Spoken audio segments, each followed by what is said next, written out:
You're listening to Amazing Radio. This is Amazing Afternoons. I'm delighted to say that we're joined by Rudy and Hugh from Volleyball. How are you doing, guys? Hey. Very good, thanks. Thanks for having us on. It's exciting. It's great. It's great to have you on because we've been playing a lot of your music recently, and I feel like you've been very prolific, especially over the last year or so. But really, you really took it to the next level with Nosedive over the last couple of months here at Amazing Radio. I think it was really like the single that's really like pushed it through for you guys. But I really want to know a little bit about the band. I know it's maybe a little bit tedious, but how you came to be Volleyball, if you don't mind. Well, it started from Tom, who plays bass, and Rudy were friends and were living together, and they were writing on a project, a different band, and they pulled me in to do some mixing, mutual friends, and then it kind of escalated from there, and then I ended up joining the band. And we were kind of, we were just together for a while, and then it just started to evolve, and then you met Tom, the drummer. Yeah, I actually knew the drummer Tom from years ago at music college, and I actually came out my room one day getting ready to go to a gig, and he was just in my house. And he said to me, "What are you doing here?" I said, "What are you doing here? It's my house." And it perfectly coincided with us talking. We'd just been talking about getting a drummer, and kind of we were writing a new kind of feel of song. And he came with us on a writing trip the next week. We went to a little forest hut in Kent, just in a little scout hut. And that was the first time we jammed together. We literally wrote what became like the vast majority of like the body of work of Volleyball.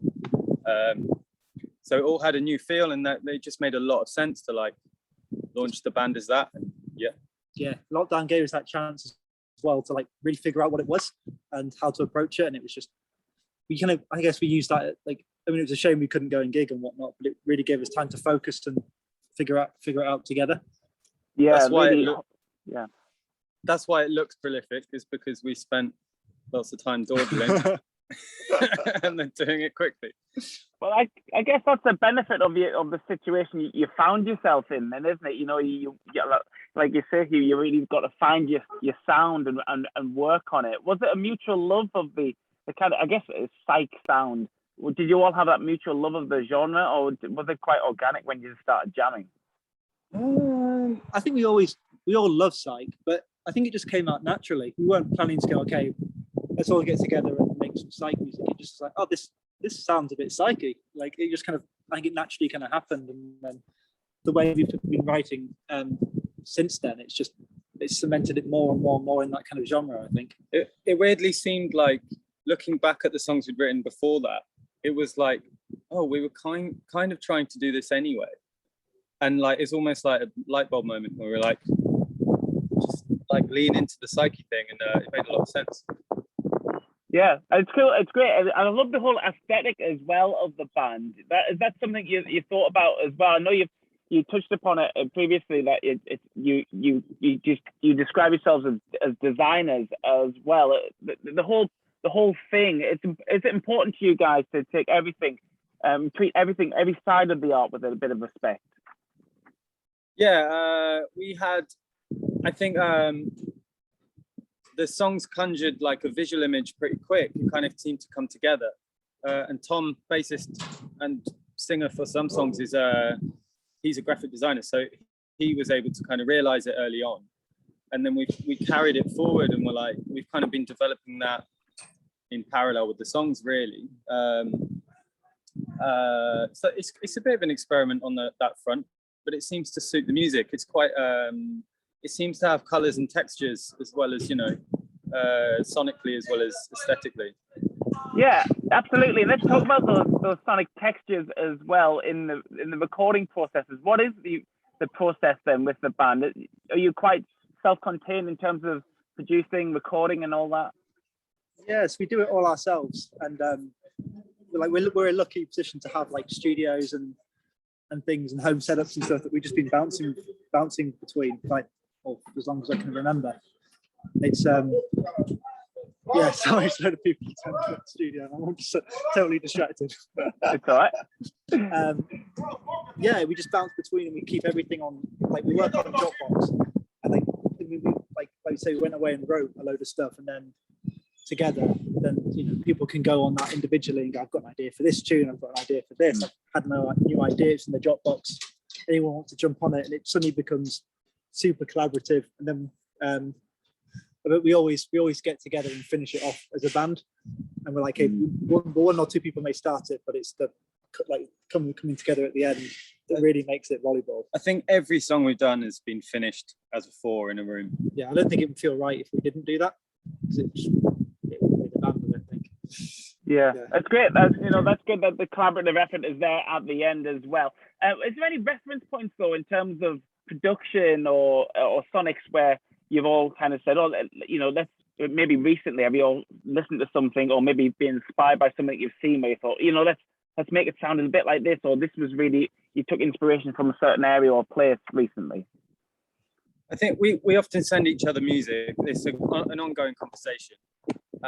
We make a playlist every month on Spotify and just put that up, and that's a bit of like the center of it. But other than that, we're actually maybe trying to ignore that more and more and concentrate on our own instincts, just to think. It's a bit of a balance between like hearing some stuff, having the antenna up and grabbing a few things, but then also ignoring it and insulating yourself to try and develop that volleyball thing. That's our own kind of sound. Yeah, well, you're doing really good what you've done so far, but I understand you're going to get some other people in to do some remixes, which is actually going to be released really soon. Some other psych rockers from around the world, is that right?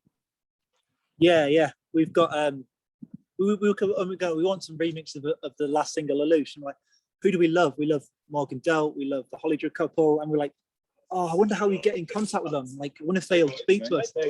And then we just Instagram them. They're like, yeah, love it. We'd love to jump on it. And so we've got remixes from those two guys coming. I think beginning of September. So cool. That's so cool, especially if you listen to their music, like you say, someone like Morgan, who's on Sub Pop, I think, isn't it? And the other people you mentioned as well have been going like forever. That's like that's pretty cool. So like, that's certainly something ticked off the bucket list already. But is there a plan to? You say you're tracking guitars today. What's the plan release wise going forward? You don't have to tell me too much, but I guess you're pretty savvy at getting those tracks down by the sound of it. Yeah, we're potentially looking at like a mini album, maybe late this year, maybe early next year. But there's a few things to work out for that. But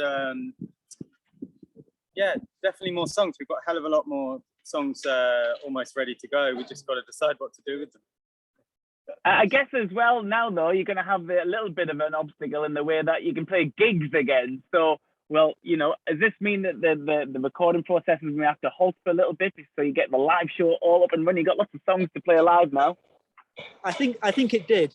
Like, it kind of benefited each other because we had it all mapped out in the schedule, and then lockdown eased and we could play gigs, and we're like, oh, we better learn how to play these tracks live. So it all went into rehearsal, but then that benefited it because we learned how to play the songs live, and then we went in the studio and we're like, oh, it just really decided what the songs are going to be, which really helped as well. And that's the first time around we did that, which was really nice. So they kind of mutually benefit each other, like the gigs and the studio side of things. Cool. And you've got a couple of dates coming up, haven't you, at the end of the month? And I think maybe you're playing in Scotland and Brighton, is that right? Yeah, I'm wondering if we're going to remember the dates right. I think it's 30th of September in Brighton at the Hope and Ruin. Yeah. And then 1st of October at Signature Brewery in Haggerston. Yeah. 23rd of September. 23rd of October. Yeah, October. Yeah. My birthday. Yeah. At Seabright Arms on Hackney Road. The Scotland one, we're just confirming that, as it's like restrictions we pushed that got pushed back a bit, so we're just waiting for a date to firm up, and then we want to the ideal plan is to then hook up some dates on the way up to Scotland as well. Yeah. You'll have to hook us up for Newcastle, Frankie. Yeah.